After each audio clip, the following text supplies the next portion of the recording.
Hello students, welcome to Sharma education sector, जहां पर हम साइंस और मैथ्स को इजी वे में समझने की कोशिश करेंगे। और according to NCERT 9th class का फर्स्ट चैप्टर आता है मैटर इन आवर सराउंडिंग। इस चैप्टर का फर्स्ट टॉपिक हम डिस्कस करेंगे state of matter. Firstly I will explain matter क्या होता है। Anything which occupies space and has mass is called matter. That means कोई भी सब्सटेंस हो, कुछ भी चीज हो जो स्पेस कवर करेगी और जिसके अंदर मास होगा, वो मैटर होगा। और मैटर मेड अप होता है छोटे छोटे particles. According to chemistry these particles are known as atoms. For example, suppose एक ये वॉल है, ये वॉल है।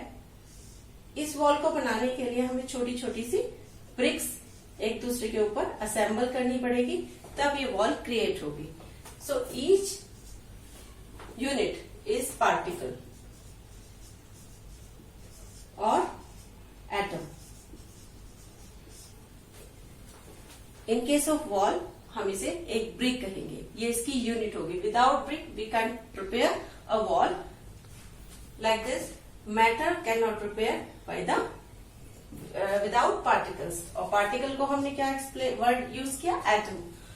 सो कोई भी एटम या पार्टिकल जो होगा उसमें दो बात होगी, दो पॉइंट आएंगे। एक स्पेस कवर करेगा और उसके अंदर मास होगा।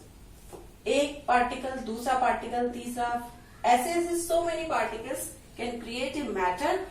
और हर एक का थोड़ा थोड़ा थोड़ा थोड़ा लिटिल बिट मास ऐड होकर एक बड़ा मास क्रिएट हो जाता है। फॉर एग्जाम्पल, मैंने यहां पर एक फ्लास्क ले लिया, उसके अंदर मैंने एक इतना बड़ा पार्टिकल डाला, दूसरे केस में छोटा डाला। छोटा या बड़ा कोई भी पार्टिकल हो, स्पेस तो वो कवर करेगा ही, और उसमें मास भी होगा, इसमें मोर होगा और इसमें लेस होगा। So it is clear now.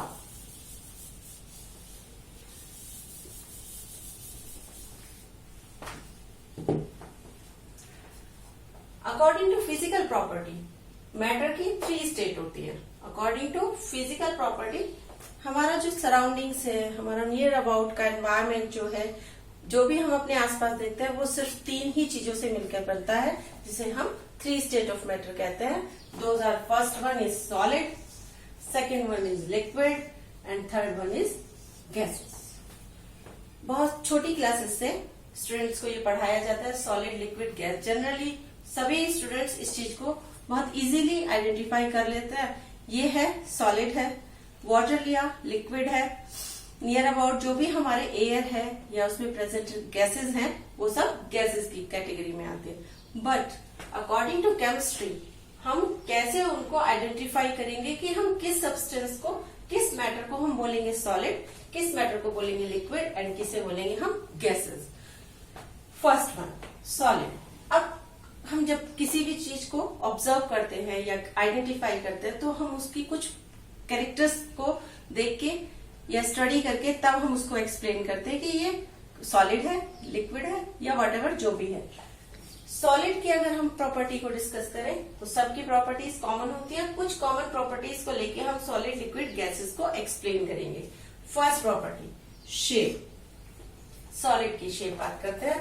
For example, ये आपके सामने कोई भी बॉक्स है या ये मार्कर है, ये सॉलिड है बिकॉज इसकी शेप फिक्स है। ऐसा सब्सटेंस, ऐसा मैटर जिसकी हम शेप फिक्स होती है, उसकी शेप को हम चेंज नहीं कर सकते, that is under the solid category. तो ऐसा मैटर जिसकी शेप फिक्स्ड हो, दैट इज सॉलिड। उसके बाद इसी को कंपेयर करते हुए साथ में चले जाएंगे हम कि सॉलिड, उसके बाद शेप की बात हम कर रहे हैं लिक्विड के केस में। यहां हमने मार्कर ले लिया, मार्कर मैंने दिखाया। लिक्विड की फॉर्म में हम लेंगे वाटर।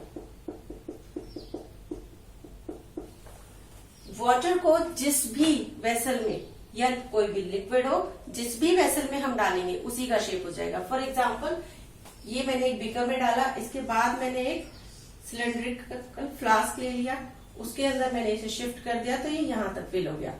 अब उसकी शेप सिलेंड्रिकल हो गई। So its shape is not fixed. ये according to container can change their shape. Gas की बात करते हैं, गैस की भी शेप फिक्स नहीं होती। आपने एक छोटे कंटेनर में फिल किया, फिर एक आपने किसी बाउल में फिल कर दिया उस गैस को, तो वो उसी के अकॉर्डिंग जितना भी एरिया उसको मिलेगा वो एक्सपेंड करती जाएगी। Shape not fixed, according to container जो भी शेप होगा वो चेंज कर देगा। वॉल्यूम, सॉलिड का वॉल्यूम फिक्स होता है। ये जो मार्कर है या कोई बॉक्स है, क्यूब है, आप कोई भी ऐसा सॉलिड ऑब्जेक्ट ले सकते हैं और उस पे इस चीज को एनालाइज कर सकते हैं कि उसका जितना वॉल्यूम है वो फिक्स रहेगा, वो चेंज नहीं हो सकता। बट लिक्विड का वॉल्यूम भी फिक्स होता है, बट हम उसकी शेप चेंज कर सकते हैं, वॉल्यूम नहीं। अगर वो 1 लीटर था, इसमें दूसरे कंटेनर में जब डालेंगे तब भी वो 1 लीटर का ही स्पेस कवर करेगा। गैस की बात करते हैं। गैस को आप छोटे कंटेनर में डालेंगे तो वो कम वॉल्यूम लेगा, बड़े कंटेनर में डालेंगे तो उसका वॉल्यूम बढ़ जाएगा। तो volume not fixed in case of gases. Third, compressibility. Compressibility का मतलब होता है किसी चीज को कंप्रेस करना, दबाना, प्रेशराइज करना। For example marker is a solid substance, इसको हम कंप्रेस करके दबा के इसके साइज को चेंज नहीं कर सकते, छोटा नहीं कर सकते। Can not compress, solid can not compressed, but liquid compressed a little. How it can be possible?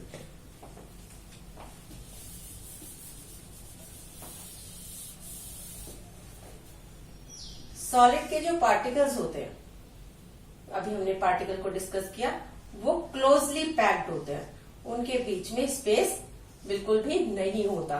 अगर स्पेस है ही नहीं तो हम कंप्रेस कैसे करेंगे? फॉर एग्जाम्पल एक स्पेस है, एक चेयर है, उसपे एक ही बंदा बैठ सकता है, 2 नहीं बैठ सकते। जबरदस्ती आप कितना फोर्सफुली, तो वो चेंज नहीं हो सकता। बट अगर एक बड़ा सोफा है और 2 पर्सन उसमें ऐसे बैठे हुए हैं तो उनके बीच में स्पेस ज्यादा है और उनको कंप्रेस किया जा सकता है। तो इसीलिए जो लिक्विड्स होते हैं उनके पार्टिकल्स के बिटवीन स्पेस ज्यादा होता है, so they can compress a little. In case of gases particles are packed very loosely. काफी बहुत डिस्टेंस के पे इसके पार्टिकल्स होते हैं, तो जितना स्पेस बीच में ज्यादा होता है उतना ही उन्हें कंप्रेस करने की कैपेबिलिटी भी ज्यादा होती है। So gases are most compressible matter. Clear हुआ? नेक्स्ट, फ्लूइडिटी, फ्लो करना। फ्लूइडिटी मीन्स फ्लो करना। Substance, for example solid can not flow, solid can not flow. ये कभी आपने एक स्ट्रेट सब्सटेंस पे उस पे टेबल पे रखेंगे, ये फ्लो नहीं करेगा। लेकिन आप लिक्विड को हल्का लिटिल बिट भी हायर टू लोअर लेवल होगा तो वो फ्लो करता है। Solid can not flow and liquid can flow from higher to lower level. In gases can flow in all direction. आपने कभी ऑब्जर्व किया हो, आप परफ्यूम की बॉटल को ओपन कर दीजिए और वो ऐसा नहीं है कि इसी डायरेक्शन में फ्लो करेगा या इस डायरेक्शन में, ऑल डायरेक्शन में वो इक्वली फ्लो करेगा। So gases can flow in all direction and liquid can flow from higher to lower level. In exams आप अगर ये पॉइंट मेंशन करेंगे, मार्क्स आपको फुल मिलेगा। अगर आपने ये नहीं मेंशन किया तो आपका आंसर रॉन्ग हो जाएगा। इंटरमॉलिक्यूलर स्पेस की बात करते हैं। What is this? पार्टिकल्स के बिटवीन जो स्पेस है उसकी बात कर रहे हैं, that is known as intermolecular space. Solids में इंटरमॉलिक्यूलर स्पेस ना के बराबर होता है, दैट मीन्स 0 हम लिख नहीं सकते, यहां लिखते हैं वर्ड नेग्लिजिबल। सॉलिड में इंटरमॉलिक्यूलर स्पेस नेग्लिजिबल होता है। लिक्विड्स में मोर देन सॉलिड्स होता है, मोर देन सॉलिड, सॉलिड से ज्यादा है इंटरमॉलिक्यूलर स्पेस। एंड गैसेस में मैक्सिमम होता है। आप कंपेयर करके देख सकते हैं कि गैसेस में सबसे ज्यादा इंटरमॉलिक्यूलर स्पेस हमने बनाया है। Last, intermolecular force. Intermolecular force that's means particle जितने पास होंगे उतना उनके बीच में फोर्स ज्यादा होगा। फॉर एग्जाम्पल, दो स्टूडेंट हैं, दोनों ने एक दूसरे को हाथ से होल्ड किया हुआ है, तो वो जितने पास होंगे उनका फोर्स उतना ही ज्यादा होगा। वो जितने डिस्टेंस पे होंगे उनका फोर्स उतना ही कम हो जाएगा। सो अकॉर्डिंग टू पार्टिकल्स का जो स्पेस जितना कम होगा, फोर्स उतना ही ज्यादा है। कौन सा force? Intermolecular force. Maximum in solids, less than solids in liquids, and maximum in the gases. Gases में, सॉरी, मैक्सिमम नहीं, minimum. Minimum in gases, maximum in solid, and less than solid होगा आपका liquid में। सो ये सारे characters को लेके आप एग्जाम्स में भी इसी के अकॉर्डिंग इनके डिफरेंसेस को एक्सप्लेन करेंगे, आपको मार्क्स फुल मिलेंगे। ओके, नेक्स्ट वीडियो इसी का नेक्स्ट टॉपिक आगे डिस्कस किया जाएगा। अगर आपको वीडियो मेरा पसंद आया हो तो लाइक एंड सब्सक्राइब करना ना भूलें। Okay, thank you.